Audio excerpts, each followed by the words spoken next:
Okay, today we're going to go the opposite direction. Yesterday we were looking at equations that we need to factor to find our different parts and pieces, and then we can graph them. Today I want to build the equations myself. I want to figure out the equation that matches the picture, or matches the information. Okay. Now there's lots of different equations that we can make that match some of the information. We call those families of functions, the things that have the same characteristics. For example, we look at this first thing right here, this function right here. Okay. Everything that had x plus 6 and x minus 4 in it would all have the exact same zeros. They'd all be quadratic. They'd have the same axis of symmetry. But unless I put in an a value, I could get different kinds of functions in that same family. Things that open up, things that open down, things that have different maximums and minimum points. And so they have some shared characteristics, but they also have some different things. We call these families. Okay, so if I look at the first example here, I write two equations for a quadratic function that has a touching zero out, -1. Okay, it's quadratic, which means a degree of 2. A touching 0. Okay, I'm going to put a plus on the opposite sign, right? It's going to be touching and need the squared. Everything that has that information has a touching 0. Now, I start changing my a value, I start changing different things. It says make two equations. So maybe one time I want to make an equation that opens up, has a positive leading coefficient. Maybe next time I want to make one that goes down, has a negative leading coefficient. Both of these things have touching zeros at -1. They're both quadratics, but they're very different family members, right? Different directions. Our objective today is going to be figuring out the exact member of the family. But for now, we're just going to worry about different members. Okay, give me two equations for a quadratic function of zeros of 2 and -5. Okay, it's got to be a quadratic. Zeros of 2. I put it in and change my sign. I put it in and change my sign. Okay, the only thing that's different here is that I have to pick the a value. I want to make one that opens up, and maybe I want to make a different one that opens up. Maybe I'll make this one a fraction just for fun. Okay, that would be the exact same family member. Okay, they both have the same zeros. They're both quadratics, but they're very different functions. Okay, let's look at 3. If x equals 0, x equals 3, and x equals 4 are the zeros of a quartic polynomial function. Quartic. That's a degree of 4. I should see 4 x's. But I've only got 3 zeros. So what does that mean? It means one of these zeros has to be a touching 0. So I have choices. I can say, okay, I'm going to make this one my touching 0, x squared. And then these two will be the other ones. Okay, that could be an equation for this. Or maybe I want to say, okay, no, I don't want that equation. Maybe I want the touching 0 to be the middle one. Okay, I got x minus 3 and x minus 4. Or I can make it the last one. Okay, it didn't tell me anything besides it has to have these zeros. It also didn't say what my leading coefficient could be. It could be a positive, could be a negative, could be a big number, could be a small number. I've got lots of choices when I'm only given some of the information. Okay, our key is going to be identifying a specific graph. To do that, what makes it the big key is you need to have a specific point on the graph in order to solve for a. So no longer are we going to be guessing and checking our a and just putting a random thing in there. We're actually going to be solving for it, getting that leading coefficient by using a specific point on our graph. Okay, so let's start solving for those leading coefficients, those a values. So I want to find the equation of each quadratic. What do I need to absolutely positively know? Well, for us, y equals a is how every single thing needs to start. I don't know the a value, and now I want a specific equation. I need to solve for it. What I do know is I'm going to have two brackets because it's quadratic. My zeros, this one right here is -2, so x plus 2. This one over here is 1, 2, 3, 4, so in the brackets x minus 4. To get a, I need to know a point I absolutely positively know for sure. Now this point up here has been labeled for us. Its coordinates are 1 and 1, 2, 3, 4. That's made up of an x and a y. If I put those in for x and y, I'm now solving for a. So y is 4, x is 1. Put that in both x's, right? I'm not changing the sign because it's not a 0. We only change signs for things like zeros, okay? I'm going to do bed maths. I do my brackets first. 1 plus 2 is 3. 1 minus 4 is negative 3. I'm going to multiply everything together on this right-hand side here. A times 3 times negative 3 comes out to negative 9a. To get a by itself, I need to divide out that negative 9, do it from both sides, and a is negative 4 over 9. It's a big decimal. I don't care what the decimal is. It's the fact that I have this number, right? Yeah, write down my equation. Negative 4 over 9, x plus 2, x minus 4. That's it. That's all. Now, as a way of checking, hey, make sure the leading coefficient makes sense. Mine's negative, which means it goes down to the right. Hey, so does the picture.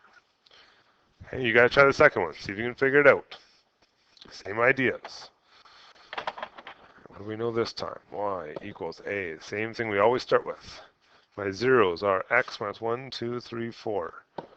If this is negative 4, it goes in as a plus 4. My other one is 0. Okay.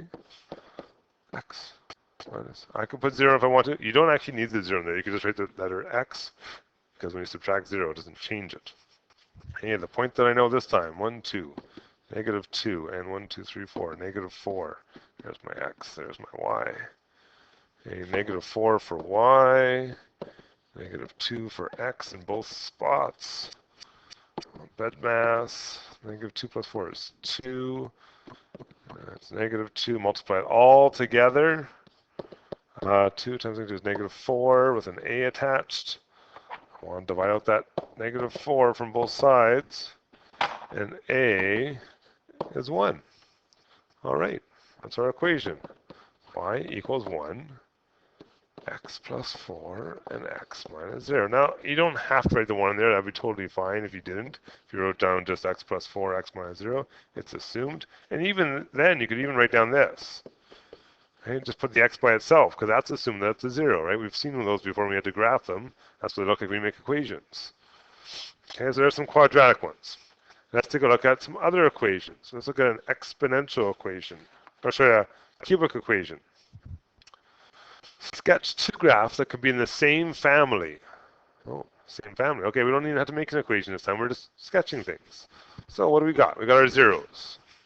Negative 1, positive 2, and negative 3, right? Those have to be true no matter which graph I'm looking at here. The only difference is my a value. I get to pick and choose my a value here. So let's say the left-hand graph, I'm going to use a positive a value. Well, I get a graph that looks something like this, right? If a was positive.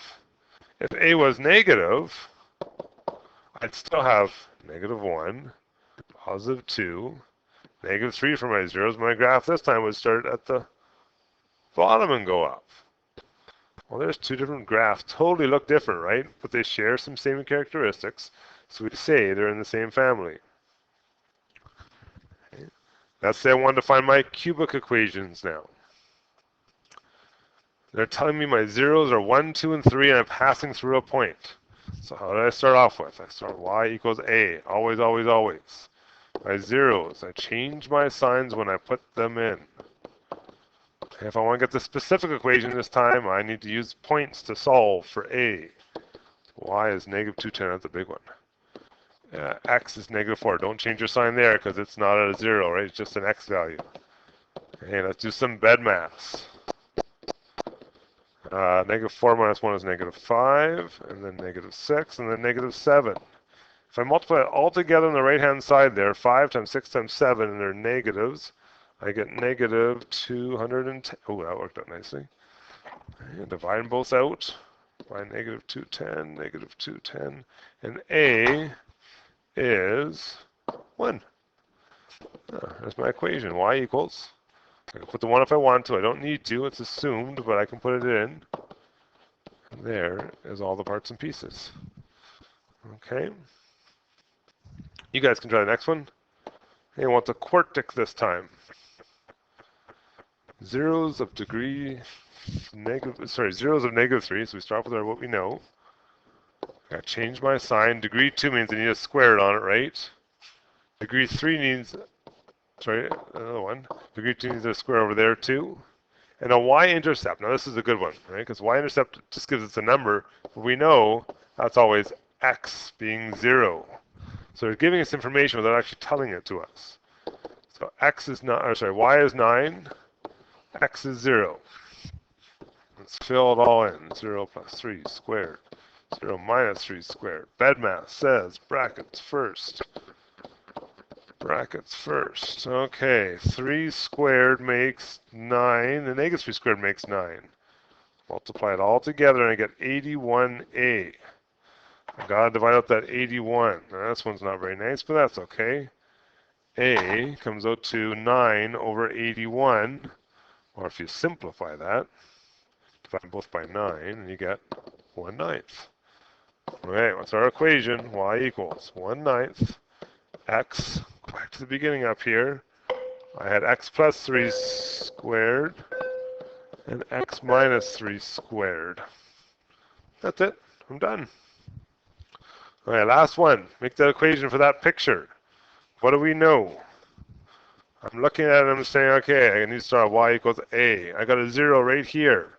1, 2, 3, 4. X plus 4. Opposite sign, right? I got another 0 right there. X plus 1. It's a touching one, so we need a squared on it.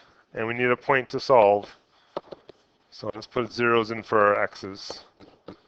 And we'll solve this. Let me just real quick because next class is coming in here.